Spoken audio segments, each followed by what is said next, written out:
Praise God. Marapat ang Diyos sa pagpupuri. Marapat ang Diyos sa pagpapasalamat sapagkat ang Diyos natin ay mabuti, tapat at dakila. Purihin ang Panginoon. Bigyan natin siya ng papuri sa pamamagitan ng isang mabilis na awitin. Samahan niyo po ako na pasalamatan ng Panginoon sa lahat ng ginawa niya sa atin sa buong taon ng 2020. Ang i-emphasize natin ay ang kabutihan ng Diyos, hindi yung mga pagsubok na pinagdaanan natin. Dahil alam naman natin, yung mga pagsubok na ito, meron pa rin mabuting dahilan ng Diyos kung bakit niya pinahihintulutan ito. Para sa ikabubuti mo, kapatid, at sa ikabubuti ng bawat isang nagsisiibig sa Kanya. Sige po, awitin natin sa Panginoon. Every praise is to our God. Magkaroon tayo ng kagalakan sa ating mga puso habang inaawit natin ito. Tayong lahat po, every praise is to our God. Every word of worship is one accord. Every praise is to our God. Kung kaya niyo pong pumalakpak sa inyong lugar, tayong lahat po, sing hallelujah. Sing hallelujah is to our God. Glory, hallelujah is to our God. Every praise is to our God. Isa pa po. Hallelujah to our God. Every word of worship is one accord. Every praise is to our God. Sing hallelujah. Sing hallelujah to our God. Glory, hallelujah is to our God. Every praise is to our God. Sapa. Every praise is to our God. Every word of worship with one accord. Every praise is to our God. Sing hallelujah to our God. Sing hallelujah to our God. Glory, hallelujah is to our God. Every praise is to our God. God my Savior, God my Savior, God my healer, God my deliverer. Yes, He is. Yes, He is. Isa pa, God my Savior. God my Savior. God my deliverer. God my deliverer. Yes, He is. Yes, isa po, God is my Savior. God my Savior. God my healer, God my deliverer. Yes, He is. Yes, He is. Isa po, God my Savior. God my Savior. God my healer. God my deliverer. Yes, He is. Yes, He is. Amen. Naranasan nating lahat yon. Ang Diyos natin ay tagapagligtas. Siya ay dakilang manggagamot. Siya ay nagpapalaya. Siya yon, mga kapatid, ang Diyos na nag-iisa. Ang Ama nating nasa langit. Ang Ama ng ating Panginoong Yesus. Sama-sama nating awitin. Hindi ako pinabayaan. At akinin natin na sa buong taong ito, yung awit na ito ay maging ekspresyon ng ating pagpapasalamat dahil ang totoo, hindi tayo pinabayaan ng Diyos sa buong taong ito. At patuloy niya tayong hindi pababayaan sa mga susunod na panahon na darating para sa bawat isa po sa atin. Sige po, awitin natin, hindi ako pinabayaan. Tayong lahat po. Hindi ako pinabayaan, ang pag-iingat niya'y lagi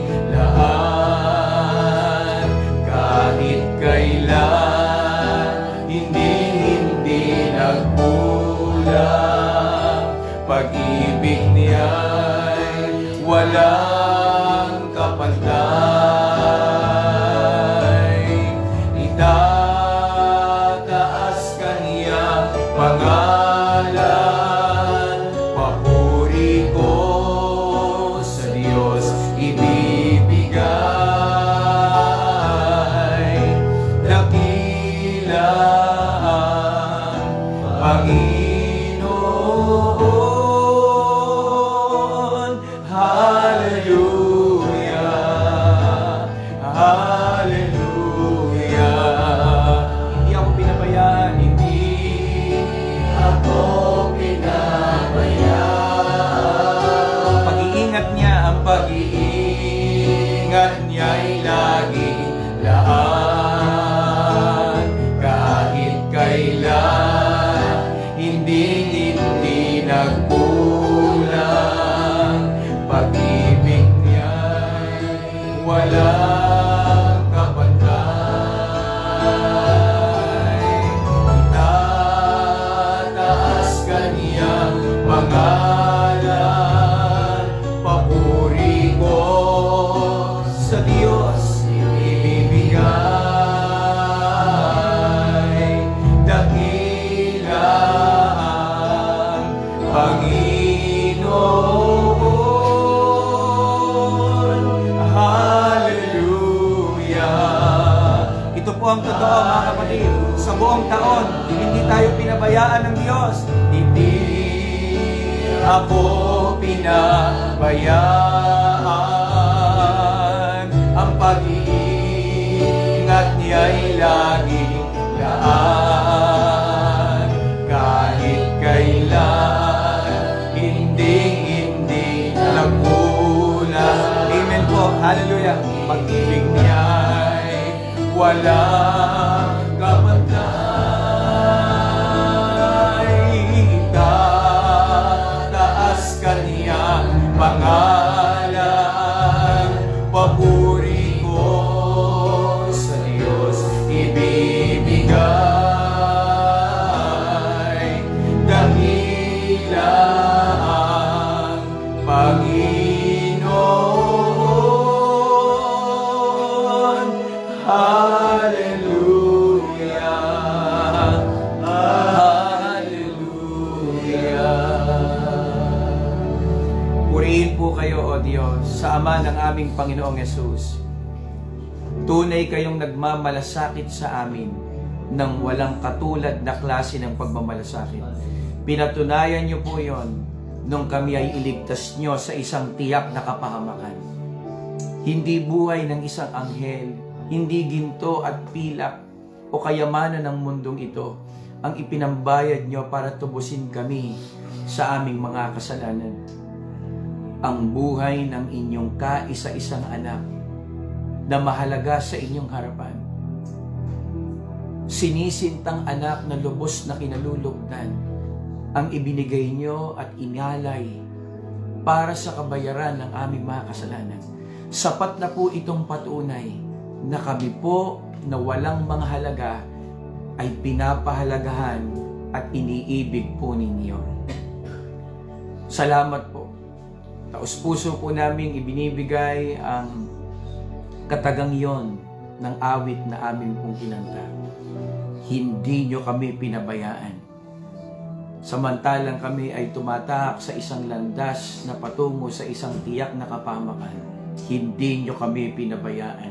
Ipinagkaloob nyo ang daan, ang katotohanan at ang buhay upang huwag kaming mapahamak. Salamat po. Turuan nyo po kami ng inyong mga salita. Anumang karumihan at mga bagay na hindi karapat-dapat na amin pong nagawa. Anumang pinagbulayan ng aming puso, nasambit ng aming mga labi na hindi karapat-dapat sa inyong harapan. Hugasan niyo po kami ng inyong makapangyarihang banal na dugo. Patawarin niyo po kami sa bawat pagkukulang at pagkakasala. Marapati niyo po ang bawat isa sa amin sa umagang ito sa pamamagitan ng banal na dugo ng inyong anak na si Kristo Jesus. Salamat po. Muli, bago matapos ang taong ito, kausapin niyo kami sa pamamagitan ng inyong mga salita. Sa ngalan ng Ama, ng Anak at ng Banal na Espiritu, ang lahat po'y magsabi ng Amen. Praise God. Hayaan po natin na ipagpatuloy natin yung ating pinag-aaralan sa Roma. Tayo po ay nasa Kapitulo 4 na sa talatang 13, Kapitulo 4 sa talatang 13 hanggang 15. Purihin ng Diyos, magandang araw sa ating lahat. At hayaan natin na bago matapos ang taon, itong ating pag-aaralan ngayon ay maging kalakasan po natin, magdulot ng pagpapatibay sa ating pananampalataya. Babasahin ko po sa talatang 13 sa Kapitulo 4 ng Aklat po ng Roma. Ipinangako ng Diyos kay Abraham at sa kanyang lahi na mamanahin nila ang mundo. Ang pangakong ito ay hindi ibinigay ng Diyos kay Abraham, hindi dahil sa pagsunod niya sa kautusan, kundi dahil itinuturing siya ng Diyos na matuwid sa pamamagitan ng kanyang pananampalataya. Verse 14, kung ang mga nasasakop lamang ng kautusan ng magiging tagapagmana, walang kabuluhan ng pananampalataya, at ganoon din ang pangako ng Diyos. Verse 15, ang kautusan ang siyang naging dahilan kung bakit may parusa mula sa Diyos. Kung walang kautusan ay walang paglaban. Yung talatang 13 o verse 13 ang gustong iparating dito ni Pablo, yung panahon ng pagdating ng pangako ng Diyos. Kailan ba ito dumating? Sa panahon din ba ng pagdating ng kautusan? Kasabay ba ito ng pagdating ng kautusan kay Moises? Nauna po ang pangako ng Diyos, wala pa po ang kautusan. Si Abraham ay nabuhay ng una kay Moises. Kaya ang pangako ay nauna kaysa sa kautusan. Hindi ibinigay ang pangako ng panahon na ibinigay din ng kautusan. Ang isa pang nais iparating dito ni Apostol Pablo, nais niya ipakita na hindi sa pamamagitan ng magagawa ng kautusan o dahil sa pagtupad natin sa kautusan, kaya tayo tatanggap ng pangako. Ulitin ko po, hindi dahil sa kung ano ang magagawa ng kautusan o dahil sa pagtupad natin sa kautusan, kaya tayo magsisitanggap ng pangako. Nais iparating ni Apostol Pablo na sa pamamagitan ng pananampalataya o pagtitiwala sa Diyos, ay maaari tayong magsitanggap ng pangako.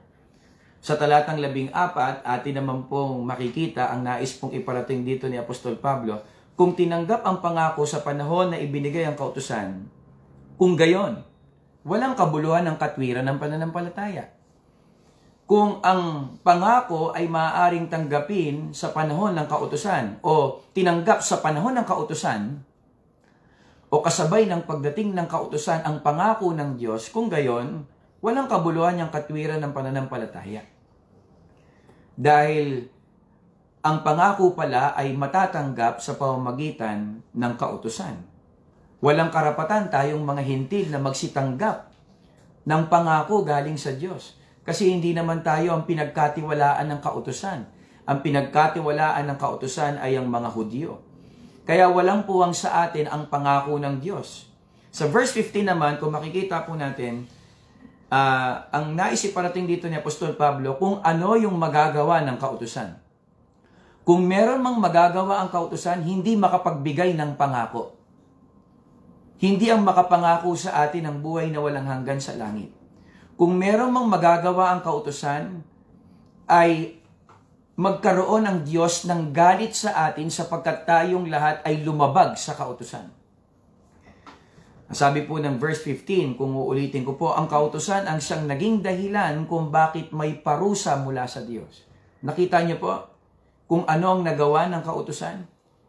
Ang gawa ng kautusan ay hindi makapagbubunga ng pangako. Kung meron mang magagawa ang kautusan, ay galit ng Diyos sapagkat tayong lahat ay nagkasala sa Kanya. Pero ang nais ko pong pag-usapan natin at bigyan po ng pansin ay ang pangako ng Diyos.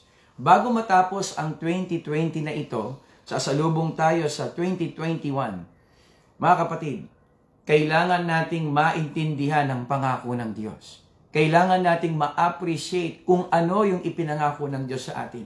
Kailangan nating ipaglaban at patuloy na panghawakan yung pangako ng Diyos sa atin.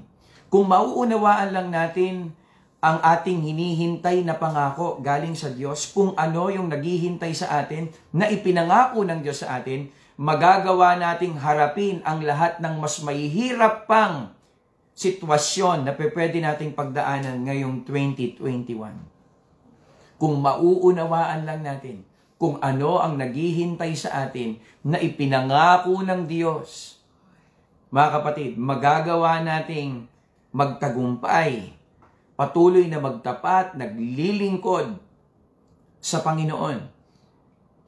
Kahit na napakahirap ng ating mga pagdadaanan sa susunod na taon na ito.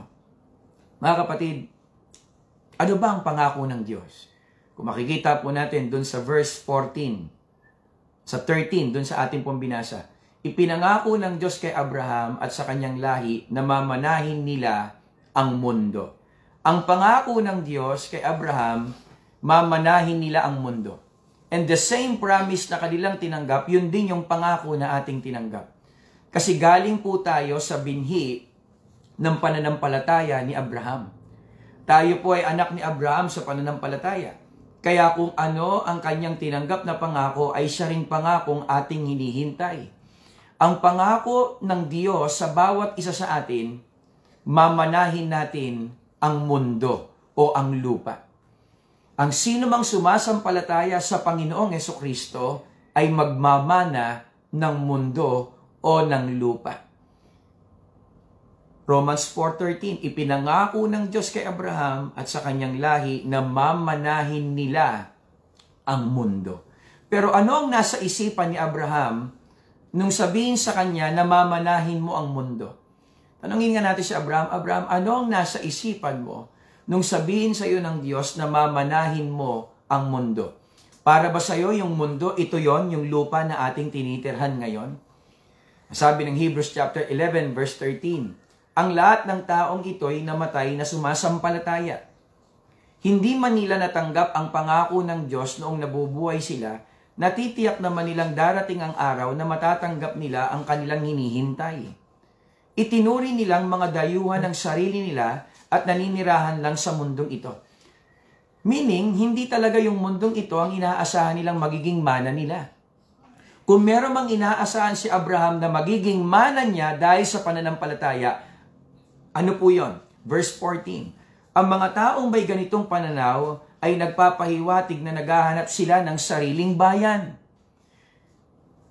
15. Kung ang bayang iniwan nila ang iniisip nila, may pagkakataon pa silang makabalik.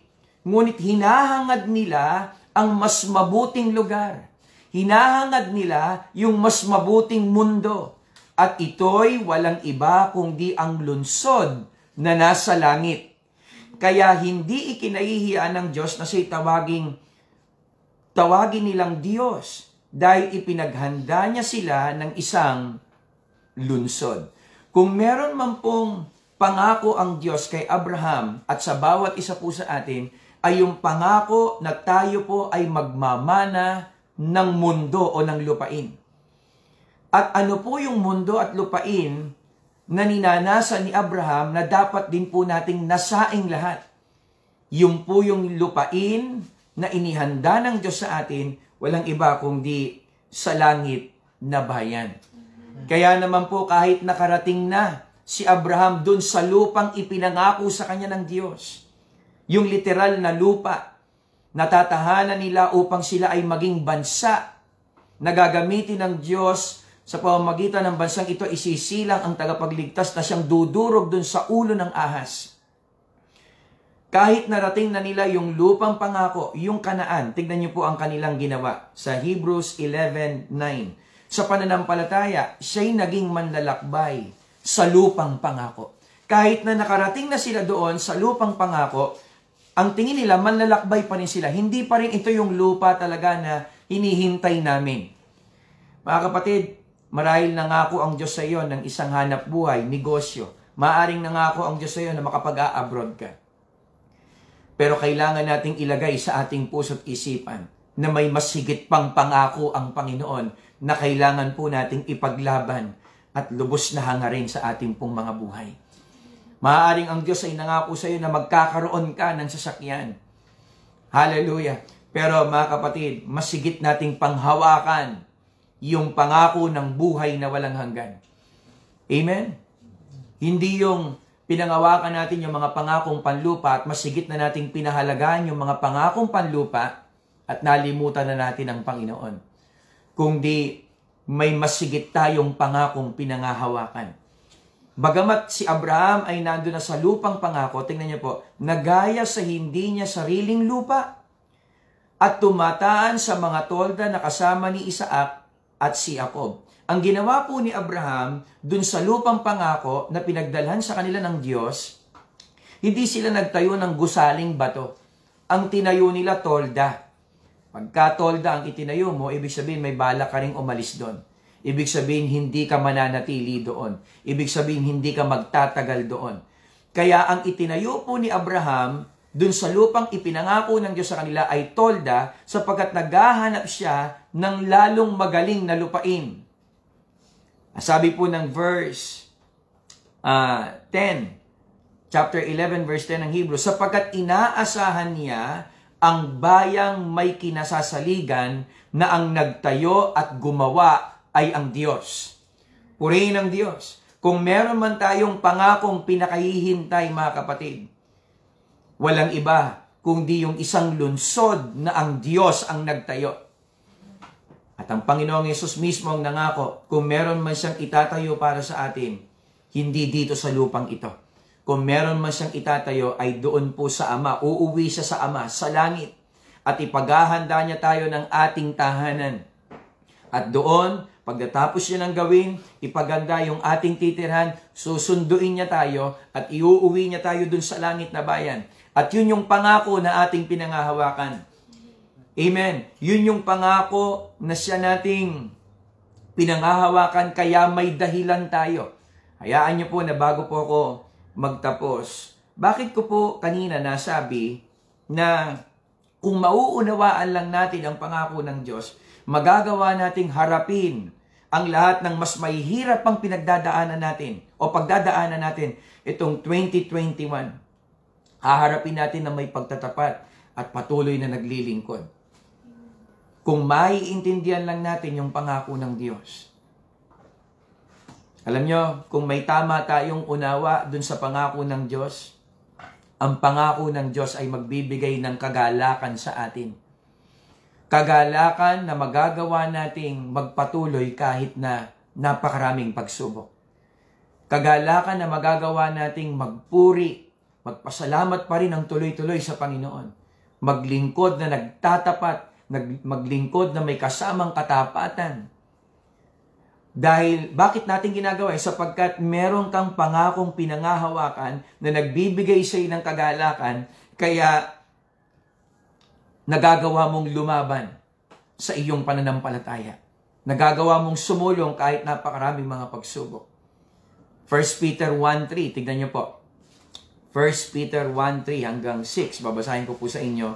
Purihin nawa ang Diyos at ang Ama ng ating Panginoong Jesucristo, na ayon sa kanyang malaking awa, ay ipinanganak na muli tayo sa isang buhay na pag-asa sa pamamagitan ng pagkabuhay na maguli ni Jesucristo sa mga patay.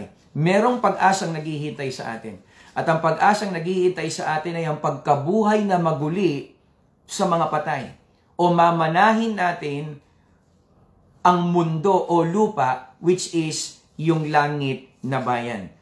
Sa isang manang di nasisira, walang dungis at hindi kumukupas na inilaan sa langit para sa inyo o para sa atin.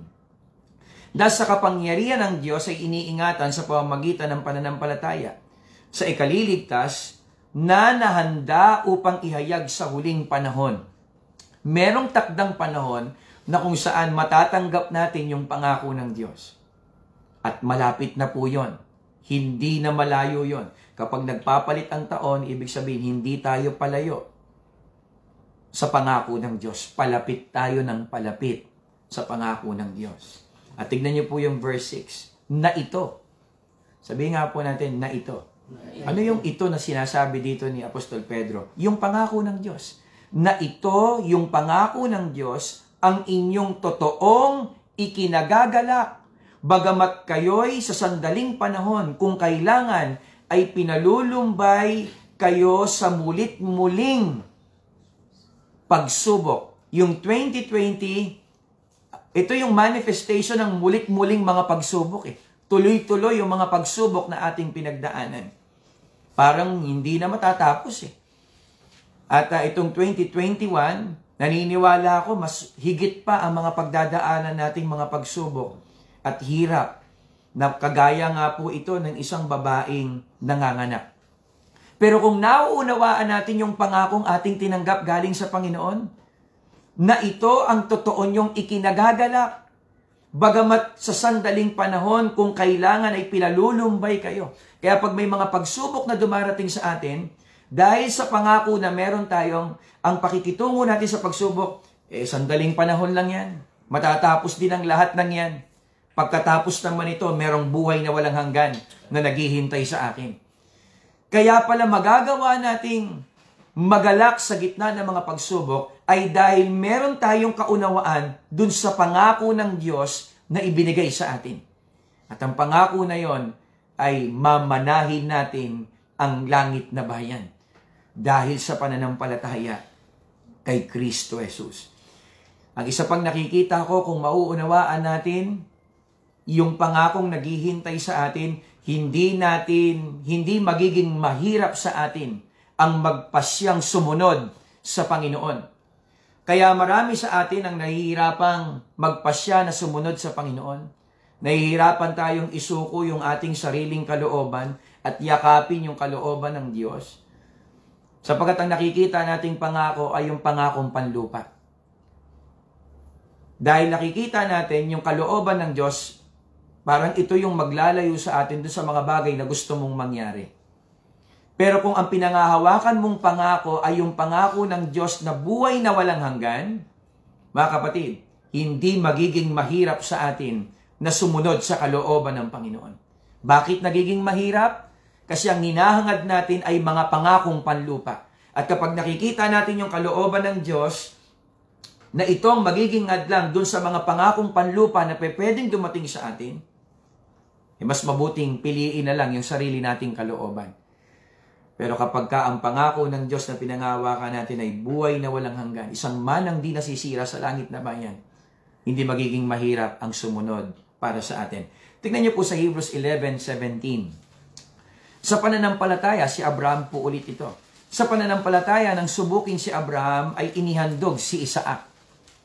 Oo, siyang tumanggap ng may galak na mga pangako ay siyang naghandog sa kanyang bugtong na anak. Hindi po totoo na nahihirapan yung damdamin ni Abraham nung papatayin niya si Isaac dahil sa utos ng Diyos.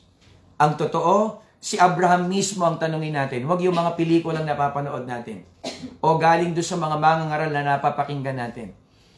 Na para bang si Abraham ay hirap na sumunod sa Diyos nang sinabi ng Diyos sa kanya na ialay mo si Isaac. Tanungin nga natin si Abraham, Abraham, ano ang nasa isipan mo nung iaalay mo yung iyong anak na si Isaac? Verse 18, sa makatuwid bagay, yaong pinagsabihan kay Isaac ay tatawagin ang iyong binhi. Pasinin niyo po yung 17. Oo, siyang tumanggap ng may galak na mga pangako. Kaya nung sabihin ng Diyos kay Abraham na ialay mo sa akin si Isaac, mga kapatid, ang nagbibigay ng lakas ng loob kay Abraham para ialay si Isaac sa Panginoon ay yung pangako ng buhay na walang hanggan. Tingnan niyo po sa verse 19, na iniisip na kung sasaksakin ko man si Isaac, na kung hinihingi mo man sa akin si Isaac para patayin, na iniisip niya, si Isaac mismo ang tanongin natin, na iniisip na maging sa gitna ng mga patay, ay maaaring buhayin siyang maguli ng Diyos. Mula diyan din naman ay muli siyang tinanggap sa isang halimbawa. Mga kapatid, dahil sa ang pinangahawakan ni Abraham na pangako ay yung buhay na walang hanggan. O Isaac, mauna ka na. Total naman, meron ng pangako sa atin Dahil sa pananampalataya, hindi dahil sa pagtupad sa kautusan. Hindi dahil sa kung ano yung magagawa natin o magagawa ng kautusan. Dahil sa pananampalataya, tumanggap tayo ng pangako na mamanahin natin ang mundo. Ano yung mundo na yon? Yung langit na bayan. Hindi magiging mahirap sa akin na saksakin ka. Dahil kung sasaksakin kita, mamamatay ka, physically, pero mabubuhay kang maguli sa mga patay at uuwi ka na doon sa ipinangako ng Diyos sa akin, yung langit na bayan. Kaya kung mauunawaan lang talaga natin yung pangako ng Diyos, hindi magiging mahirap sa atin ang sumunod sa Panginoon. Mga kapatid, merong mga taong gustong maligtas pero nagpapatuloy sa kasalanan. Pastor, ang hirap kasing iwan. Mahal ko po kasi siya. Pastor, ang hirap pong iwan. Masarap po kasi. Mga kapatid, ano ang tutulong sa atin para iwan ang mga bagay na hindi nakalulugod sa Panginoon? 2 Corinthians chapter 7 verse 1. Pansinin niyo po yung sinabi ni Paul dito. Mga minamahal, dahil sa mga ipinangako ng Diyos sa atin. Sabi nga po natin pangako. Dahil sa mga ipinangako ng Diyos sa atin, linisin natin ang ating sarili sa anumang bagay na nagpaparumi sa ating katawan at spirito. Sikapin nating mamuhay ng banal at may takot sa Diyos. Kung ang nagmo-motivate lang sa iyo para gumawa ng mabuti ay yung kapakanan ng mabuti, hindi mo talaga magagawa kung ano yung mabuti. Mga kapatid, hayaan nyo ang mag-motivate sa inyo sa paggawa ng mabuti ay yung pangako ng Diyos. May pangako ang Diyos na magmamana ako ng buhay na walang hanggan, kaya iiwan ko na yung mali kong ginagawa. Kung meron kang karelasyon na hindi yan ang kalooban ng Diyos, at umaakbang kayo sa hindi kalooban ng Panginoon, hindi magiging mahirap sa iyo na iwan ang relasyon na yan kung pangahawakan mo yung totoong pangako ng Panginoon. Pastor, itong babaeng ito ang pangako ng Diyos sa akin. Kapatid, tumingin ka sa mas lalong higit na pangako. Kung may mga bagay na hindi nakalulugod sa Panginoon, hindi yan ang kalooban ng Diyos, hindi magiging mahirap sa atin. Dahil sa pangako ng Diyos, may kakayahan tayo na linisin ang ating sarili sa anumang bagay na nagpaparumi sa atin. Meron bang umuubos ng oras mo? Mobile Legends ba yan? O yung mga panuurin na nag-uubos ng panahon mo na halos madaling araw ka na natutulog at wala kang panahon sa pananalangin at pagbabasa ng salita ng Diyos? Hindi magiging mahirap yan kung gusto mong makapasok sa langit. Ang pangako ng Diyos sa iyo, magmamana ka ng buhay na walang hanggan. At maraming nagiging hadlang para hindi ka makapasok doon. Ngayon, kung pangahawakan mo yung pangako, hindi magiging mahirap sa iyo na bitawan yan. Sabi ni Juan, tanungin natin si Juan, na malapit sa Panginoon. 1 John 3:3. Kaya ang sino mang may ganitong pag-asa kay Kristo ay dapat maging matuwid sa kanyang buhay. Pasinin niyo po, papalitan ko po yung pag-asa ng pangako. Kasi parehas lang naman yung kaulugan dahil sa pangako yung ating pinag-uusapan. Kaya ang sino mang may ganitong pangako kay Kristo, sino po ang nagsitanggap na ng pangako galing sa Diyos?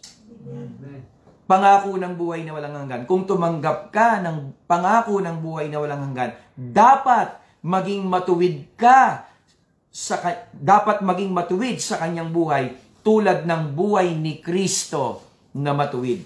Nakita niyo po, hindi ka lang basta lumalakad ng matuwid na pamumuhay. Yung antas ng paglakad mo sa matuwid ay kagaya ng sa Panginoong Hesukristo. Hindi ka lang lumalakad sa isang mabuti at matiwasay na pamumuhay. You are walking like Jesus. Ang hirap naman yan. Merong nagsabi sa akin, Pastor, ang hirap naman nun, gagayahin mo ang Panginoon. Walang mahirap kung tinanggap mo ang pangako.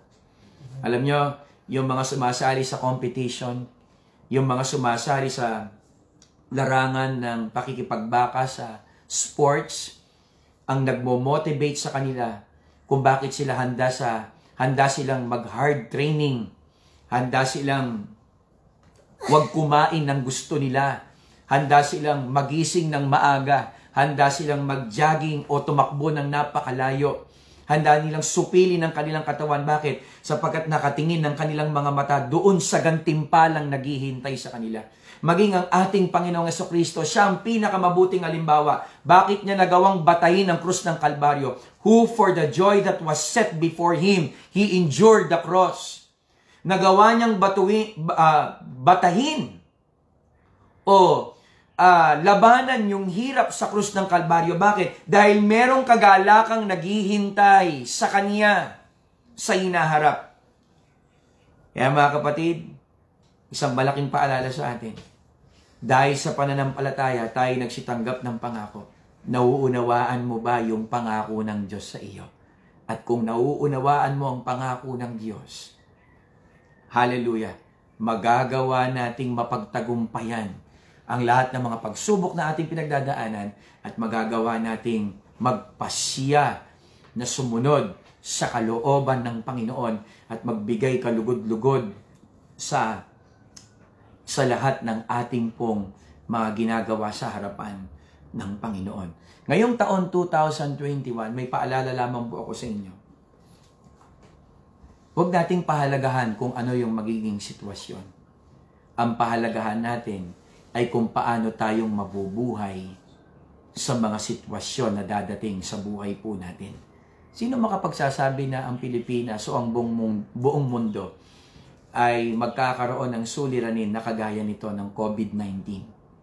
Sino magsasabi na itong December, itong COVID-19 ay magkakaroon na magmutate siya, mas titindi pa siya, at walang makapagsasabi nun. Ito yung mga sitwasyon na hindi natin kontrolado, pero makokontrol natin yung ating kaisipan at yung ating pakikitungo sa mga sitwasyong ito na hindi natin kontrolado. At ang totoo, kapatid, tingnan niyo po ako dito, hindi ka hahatulan ng Diyos sa sitwasyon na pinagdadaanan mo. Hindi naman sinabi ng salita ng Diyos na kapag ka may sakit ka, hahatulan ka niya na mapahamak sa impyerno. O kung sino man sa inyo ang tatamaan ng virus na COVID-19, impyerno ang punta niyo. Wala pong ganun. Ang sabi ng Panginoon, hallelujah, ang manatiling tapat hanggang wakas, iyon ang maliligtas. Ang mahalaga, hindi yung sitwasyon. Ang mahalaga, kamusta tayo sa gitna ng mga sitwasyong ito. At ang makakatulong sa atin para manatiling tapat sa mga sitwasyon ito ay ang mga pangako o ang pangako ng Diyos. Tayo po'y manalangin. Aming Ama, aming Diyos na makapangyarihan sa lahat. Maraming salamat po. Kung meron man po kaming pangakong pinangahawakan na higit sa lahat ay ang pangako ng buhay na walang hanggan. Ang pangako na hindi kami taga rito sa lupa, kami ay manlalakbay lamang at meron kaming isang totoong tahanan. At walang iba kundi dyan sa piling po ninyo. Kagaya ni Abraham, Panginoon, na tumanggap ng pangako dahil sa pananampalataya. Ganon din po kami. We have received that promise because of faith, not because of the law, not because of our good deeds. We receive that promise only by faith alone.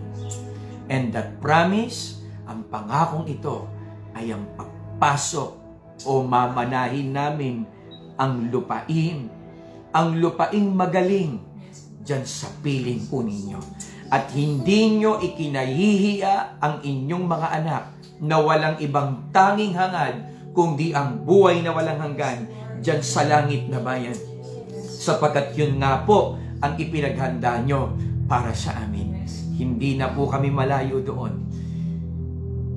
Bagamat sumusulong ang panahon, pero ang totoo, pabawas ng pabawas at paikli ng paikli ang aming panahon dito sa lupa.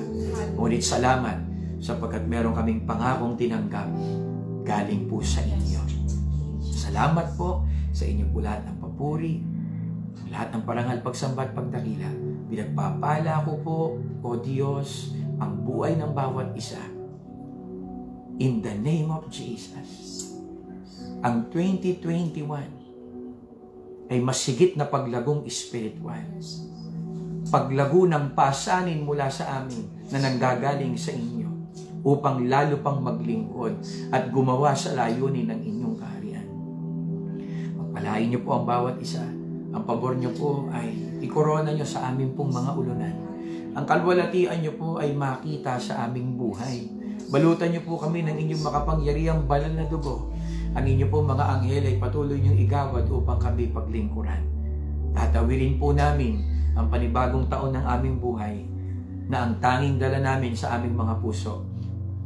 Panginoon, kayo po ang masusunod. Hindi po namin alam kung ano ang mga sitwasyon na aming pagdadaanan. Pero isang tiyak, nandyan po kayo para sa amin at kailangan naming manatiling tapat sa inyo. Salamat po sa umagang ito. Purihin ang inyong dakilang pangalan sa ngalan ng Ama, ng Anak, at ng Banal na Espiritu. Lahat po'y magsabi ng Amen. Pagpalain po tayo ng Diyos. Sa Diyos po ang lahat ng papuri. God bless you po.